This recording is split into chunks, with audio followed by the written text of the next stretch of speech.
कोटि कोटि प्रणाम। महाराज जी, एक विधवा स्त्री की क्या दिनचर्या होनी चाहिए ताकि वो श्री जी को प्राप्त कर सके? एक जैसे साधु की दिनचर्या होती, विधवा होना कोई मतलब दुर्भाग्य नहीं है मेरी समझ में, क्योंकि मृत्यु लोक है।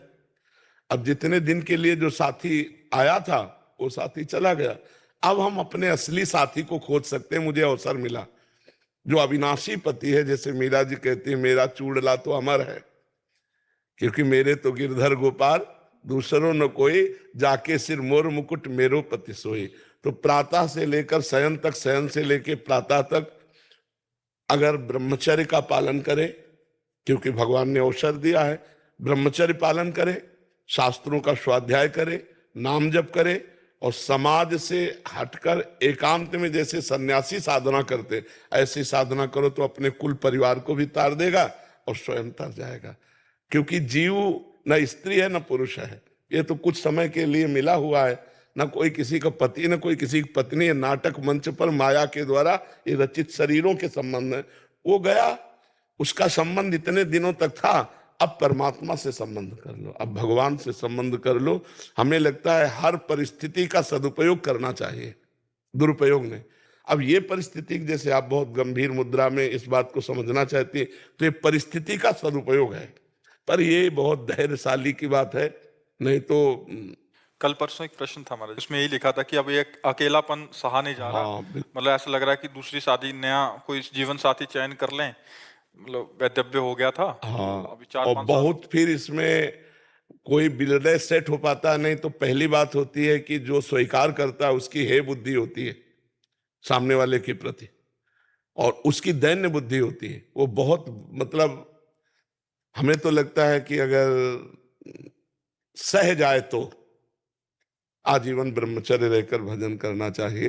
कितने बच्चे बच्चियां भजन कर रहे हैं जिन्होंने ब्याह ही नहीं किया है, और 18, 16, 15, 25, 24 सब नौजवान हैं, और सब हाथ में माला, कंठी, तिलक, किसी को देखेंगे भी नहीं, किसी को देखेंगे भी नहीं। कोई ऐसा नहीं कि मोबाइल रखती हो या किसी भी तरह का सांसारिक आधुनिक, कोई भी आधुनिक सुविधाएं नहीं है, बस वो भगवान के लिए जीवन। तो हमें लगता है कहीं ना कहीं भगवान ने कृपा करी और मुझे अपनी तरफ घसीटने का अवसर दिया, ऐसा हमें सोचना चाहिए। हमें ये नहीं सोचना चाहिए कि हमारा दुर्भाग्य है कि हमारा पति चला गया। अब मैं श्री कृष्ण को रिझाऊंगी और जन्म जन्म उन्हीं, वो अविनाशी है, जन्म जन्म उन्हीं की होके रहूंगी। जो बड़ी बड़ी ऐसी महान भक्ता हुई हमारे देश में जिन्होंने भगवान को रिझा लिया, पर बच के रहे, क्योंकि आकर्षण बहुत बुरा होता है। समाज में रहना है, वो आकर्षण है, पर अगर भक्ति शुद्ध है तो कोई परास्त नहीं कर सकता, नहीं तो बहुत कठिन है। क्योंकि रखना बहुत कठिन होता है। जैसा इन्होंने प्रश्न किया कि अब अकेलापन खाया जाता है, वो अकेलापन अगर दूर करने की बात भगवान से हो गई तो निभ सकता है, अन्यथा भी बहुत कठिन है निभ पाना। वो मन हमारा खुद हमको गिरा देगा। महाराज जी, प्रसंग चल रहा है इसलिए पूछ रहे हैं। महाराज जी, जैसे नवीन अवस्था में अगर वैधव्य आ जाता है महाराज जी, तो क्या ससुराल से माँ बाप के घर में रहना ज्यादा उचित रहेगा? अब ऐसे माँ बाप उदार मिले, भाई उदार मिले तो है, क्योंकि माँ बाप जो बोझा समझते थे वो दोबारा कैसे स्वीकार कर सकते हैं? उनको बोझा ही लगेगा ना। लड़की अगर भाभी है, भैया है, उसे प्यार नहीं देंगे तो माँ बाप तो कुछ दिन के रह गए ना, वो जिंदगी भर टार्चर करें।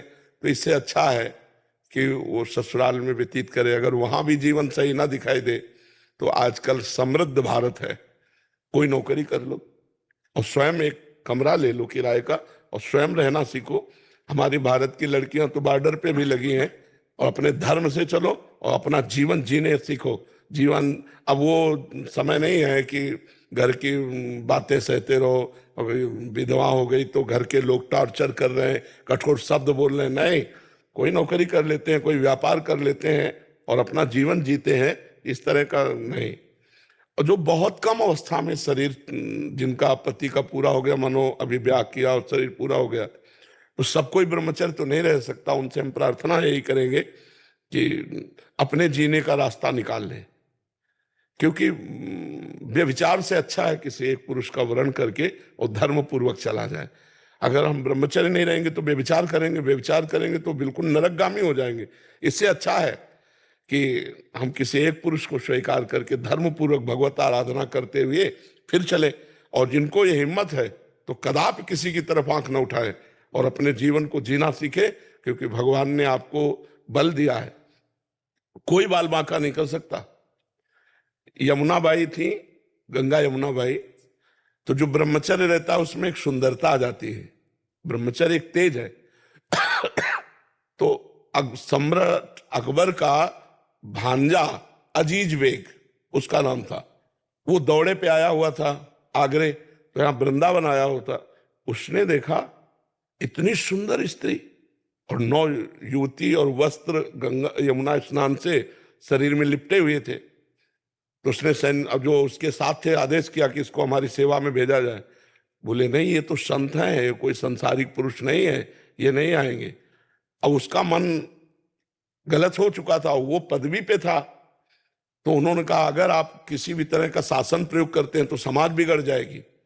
तो 2 वेश्याएं उसने खरीदी और कहा, परिचय दिया कि उनको किसी भी तरह छल के द्वारा हमारे पास लाओ। और वैश्याओं ने साधु वेश धारण किया, रसिकानंद वाले में पूरा चरित्र है। और उनके पास जाने, साधु वेश का तो आदर किया जाता है, मतलब कोई भी कैसा भी हो साधु वेश में आए तो उस वेश का आदर किया जाता है। प्रणाम नमस्कार, बैठी, थोड़ी देर भगवत चर्चा हुई, चली गई। 4-6 दिन रोज आने लगी, फिर एक दिन नहीं आई, फिर दूसरे दिन गई। तो पूछना बनता है ना, बोले सखी आप कल नहीं आई थी? तो उनका हमारे यहाँ बहुत बड़े संत आए हैं, तो उनकी सेवा में बिजी थी, थोड़ी छुट्टी लेकर मैं आपसे मिलने आई हूं। तो उनका संत आए हैं, बोले बहुत बड़े संत है, रात दिन भजन में लगे रहते हैं, आप चलेंगे दर्शन करने? उनको वैसे तो वृंदावन से कहीं जाती नहीं, पर मथुरा की बात है, मथुरा में टिका हुआ था वो, तो चल सकती हैं। तो उनका फिर चलो। अब उनकी तो बात बन गई, पैसा इसी बात के लिए थी, वो नाटक करके उनको वहां महल में, तो उनका संत यहाँ, तो उनका हाँ, तो उनको लगा कि संत है, चाहे महलों में रखो चाहे झोपड़ी में, उनकी क्या स्थिति हो, तो महापुरुष होते हैं। और जो ही अंदर गए सो बाहर से उसने दरवाजा लॉक कर दिया। तब उनको लगा कि कुछ गड़बड़ है क्या। अंदर की तरफ देखा तो बादशाह का भांजा, तो तुरंत अंदर से भगवान का चिंतन किया, प्रभु में फंस गए। अब माया का जाल, तो जो ही सामने बढ़ा तो उनका दूर, स्पर्श भी मत कर लेना, नहीं तेरा सर्वनाश हो जाए। अब वो कहाँ है बातें समझने वाला, बस उन्होंने श्री हरिवंश श्री हरिवंश श्री हरिवंश, तो उसको दिखाई दिया सिंह, और ऐसा दहाड़ा सिंह कि वो मूर्छित हो गया। और वो सखी अंतर ध्यान, और वृंदावन में रसिकानंद माल में देख लेना, जय भगवान को पुकारा, भगवान ने अद्भुत लीला कर तुम अकर तुम अन्यथा कर तुम। अब इतनी चीख कि वैश्याओं ने भी दरवाजा खोला, और जब जाके देखा तो बस भयभीत था। तो कहा क्या हुआ, तब सारी घटना तो कहा कह रही थी वो संत हैं, तो बोले हमको एक बार ले चलो, नहीं मेरे प्राण व्याकुल हो रहे। लाए, साष्टांग दंडवत किया और कहा देवी मेरी गलत भावना थी, मुझे क्षमा करो। और बहुत सी भेंट रखी, उनका भेंट की जरूरत नहीं, तुम भेंट ले जाओ, बस एक बात ध्यान रखना, जो भजन करने वाले ब्रज क्षेत्र में उनकी तरफ आंख उठा के मत देखना, भगवान उनकी रक्षा करते हैं। तो जो धर्म से चलता है भगवान उसकी रक्षा करते हैं। इसलिए हम तो प्रणाम करते हैं जो ऐसी स्थिति में अपने जीवन को बचा के भगवान को समर्पित कर दे, पर है कठिन, है कठिन। अगर निर्वाह कर ले जाओ तो असंभव नहीं है। पहले बहुत सी ऐसी माताएं बहनें हो चुकी हैं जो भजन के प्रताप से जीवन को पवित्र रखते हुए भगवान को समर्पित